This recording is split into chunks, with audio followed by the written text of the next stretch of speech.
एक बहुत ही ज्वलनशील प्रश्न है कि जो लड़कियां घर बसाती है उन्हीं लड़कियों का अपना कोई घर नहीं होता। हम लोग तो बचपन से ही जन्म लेते हैं, कभी चाची को, कभी माँ को, कभी खुद को लोगों से यह कहते हुए सुना है कि जिस घर में जन्म ली वहाँ लोगों ने कहा ये तो पराए घर का धन है, और ससुराल जाते ही सास ने कह दिया ये तो पराए घर से ही आई है।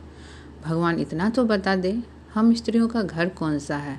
इसी के साथ आज मैं अपना पहला ब्लॉग शुरू करती हूँ। मैं अपने घर का निर्माण कार्य आज माँ के आशीर्वाद से करवा रही हूँ, क्योंकि मेरी माँ के दिल में यह बात बहुत चुभती थी कि लड़कियों का सच में कोई घर नहीं होता। मैं उन्हें बचपन से पूछती थी क्या माँ सच में लड़कियों का घर नहीं होता, तो उन्होंने ठाना था कि वह अपने बच्चों को अपना घर बना के देंगी, तो वह मेरे लिए घर बनवा रही हैं। तो कहते हैं ना कि वक्त लगा थोड़ा लेकिन सच हुआ सपना। फ़ख्र से कह सकेंगे हर किसी को यह घर है अपना। तो मैं आज इस मुकाम पे अपनी माँ के बदौलत हूँ कि मैं अपना घर बनवा रही हूँ। देखिए, घर बनाने से पहले जो है आपको बोरवेल का निर्माण करवाना पड़ता है, क्योंकि घर के पूर्ण निर्माण से पहले बोरवेल का निर्माण कराया जाए तो इसके कई फ़ायदे हैं। इसका पहला और महत्वपूर्ण फ़ायदा तो यही है कि आप इसके पानी का उपयोग घर के निर्माण में कर सकते हैं। इसके लिए आपको कहीं बाहर से पानी लाने की आवश्यकता नहीं पड़ेगी। हमारे यहाँ पानी जो है 15-16 फीट पे आने लगता है, तो 20 फीट का हमने यह बोरवेल गड़वाया है। 20 फीट में हमारे यहाँ पानी आने लगा, और पानी का जब बोरवेल गल गया तो हमारे यहाँ एक परंपरा है कि उसकी पूजा की जाती है। इसे कमला माँ का स्वरूप माना जाता है, ताकि हमारे ऊपर जल देवता की, कमला माँ की कृपा बनी रहे। तो यह हमारी माँ है जो पूजा कर रही हैं, क्योंकि इन्हीं के आशीर्वाद से आज हमारे घर का काम शुरू हुआ। इससे पहले हमारे घर का नींव लिया गया था, तो मेरे पास उसके कोई फ़ोटो या वीडियो नहीं है, तो मैं नहीं डाल पाई। तो यहाँ से ही मैं रिकॉर्डिंग कर रही हूँ। यहाँ सिंदूर, अक्षत, धान, मिठाई, प्रसाद, इन सभी चीज़ों से पूजा की जाती है, और यह कामना की जाती है कि जल देवता की कृपा हमेशा हमारे घर पे बनी रहे और हमारे घर का कार्य होता रहे। हम जन्म देने वाली माँ के साथ साथ प्रकृति माँ भी बहुत ज़रूरी है हमारे जीवन के लिए। तो यहाँ पे देखिए बोरवेल का काम हो गया और माँ ने उसकी पूजा भी कर ली। और इसके बाद हम आपको दिखाते हैं कि हमारे घर की नींव की खुदाई कहाँ तक हुई है और मज़दूर जो है कहाँ तक खुदाई काम किए हैं। इसमें कॉलम ढलेगा, उस कॉलम की जो है यह खुदाई की गई है। तो देखिए खुदाई का काम लगभग पूरा हो चुका है घर का, जिस तरह से इंजीनियर ने नक्शा बना के दिया उसके हिसाब से। अब इसमें जो है पहले लोकल बालू जो है डाला जाता है, उसके बाद इस पर ईंट डाला जाएगा, और उसके बाद शायद इस पर मसाले वगैरह डाले जाते हैं, फिर जाल और कॉलम वगैरह खड़ा किया जाता है। तो मैं आपको सभी कुछ दिखाती हूँ, जैसे जैसे काम बढ़ता जाता है वैसे वैसे। तो अभी एक भैया हैं हमारे, ये मज़दूर भैया, जो इसमें गड्ढे को खोद के इसमें जो है आपको लोकल बालू डाले हैं।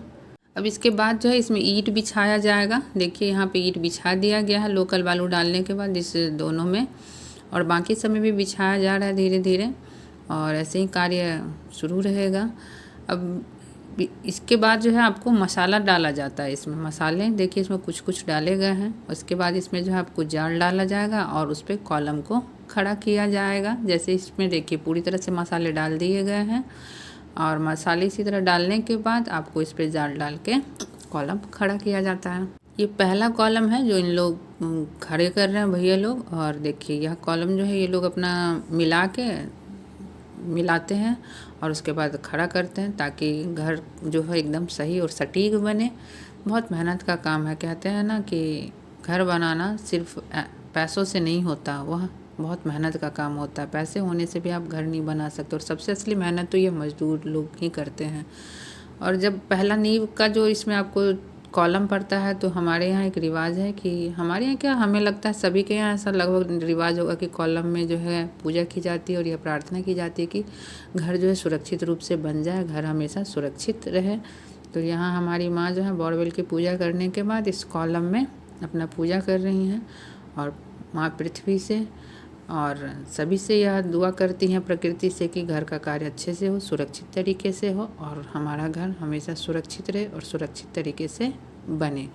तो यहाँ भी बस पूजा की वही विधि है। हर एरिया की अपनी अपनी चीज़ें होती हैं। यहाँ भी प्रसाद चढ़ता है, सिंदूर लगता है, और अगरबत्ती वगैरह से पूजा की जाती है।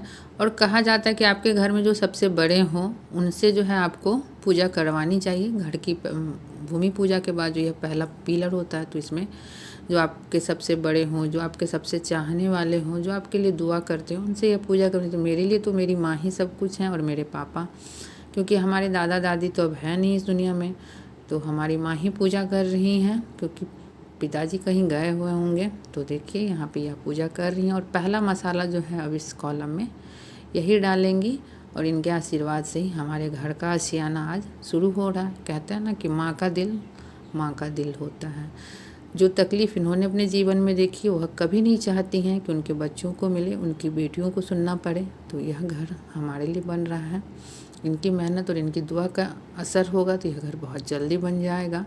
तो यह 5 बार जो है मसाला अपने हाथ से डालेंगी और यहाँ से जो है घर का निर्माण कार्य शुरू हो जाएगा। बगल में हमारा अपना घर है जिसमें हम सभी पूरे परिवार के साथ रहते हैं। तो ये हमारा पहला ब्लॉग है और हमें लगा कि यह दिल को छूने वाली बात है कि सही में हम लोग बचपन से सुनते हैं कि तुमको तो पराए घर जाना है, तुम पराए घर की हो, और ससुराल जाइए तो वहाँ लोग कहते हैं कि यह पराए घर से आई। तो वो लड़कियाँ जो घर बनाती हैं, जिनसे घर बनता है, उन्हीं का कोई अपना घर नहीं होता। तो हमें इतनी पहचान अपनी ज़रूर बनानी चाहिए कि हमारा अपना घर हो, जिसे हम फ़ख्र से कह सकें कि यह हमारा घर है। तो अब हमारे घर का निर्माण कार्य शुरू हो गया है। आप सभी दुआ कीजिएगा कि हमारा घर जल्द से जल्द बन जाए। इसी के साथ जो है हम वीडियो को समाप्त करते हैं और ऐसे ही जो अच्छी बातें होंगी, जो हमें लगेगा कि आप लोगों को बताना चाहिए, मैं शेयर करूँगी। वीडियो देखने के लिए धन्यवाद।